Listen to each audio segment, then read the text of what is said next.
নমস্কার বন্ধুরা, চলে এলাম সকালে টিফিন নিয়ে আমি ইন্দ্রাণী।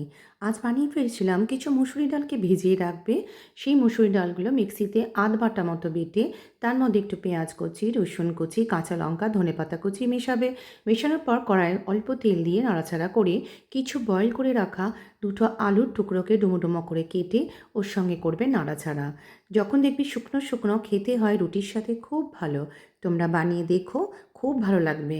এদিকে আরেক সদস্যর জন্য বানিয়ে ফেলেছিলাম আজকে পালক মাশরুম। তার জন্য তো তোমরা জানোই এটা আমার রেসিপি দেওয়াই আছে। মাশরুমগুলোকে একটু বয়েল করে নিয়েছিলাম। তারপর একটু সামান্য পেঁয়াজ আর রসুন, একটু সামান্য আদা কুচি, এগুলোকে ভালো করে পেস্ট বানিয়ে নিয়েছিলাম কাঁচা লঙ্কা দিয়ে। আর মাশরুমগুলোকে প্রথমে ঘিয়ের সাথে একটু ভাজা করলাম।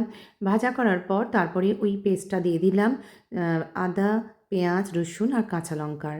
এরপর বয়েল করে রেখেছিলাম পালং শাকগুলো, সেগুলোকেও ভালো করে মিক্সিতে গ্রাইন্ড করলাম। করার পর মিক্স আপ করে একটু মিষ্টি দেবে, নুন দেবে পরিমাণ মতো। আর এদিকে আজকে রবিবার ছিল, ফলের বাজার এসে হাজির। তাই এখান থেকেই ফল নিয়ে করে ফেললাম মোসম্বির জুস, আর তার সঙ্গে আরেক সদস্যের কমলালেবুর জুস। এগুলো তো আছেই, তাই তোমাদের সাথে শেয়ার করলাম। তো তোমাদের আজকে আমার ব্রেকফাস্টটা কেমন লাগলো অবশ্যই জানিও। এদিকে সদস্য ছিল গ্রিন অ্যাপেল, পালক, মাশরুম আর মৌসুমী জুস, রুটি আর ডিম সিদ্ধ। তো কেমন লাগলো অবশ্যই জানিও।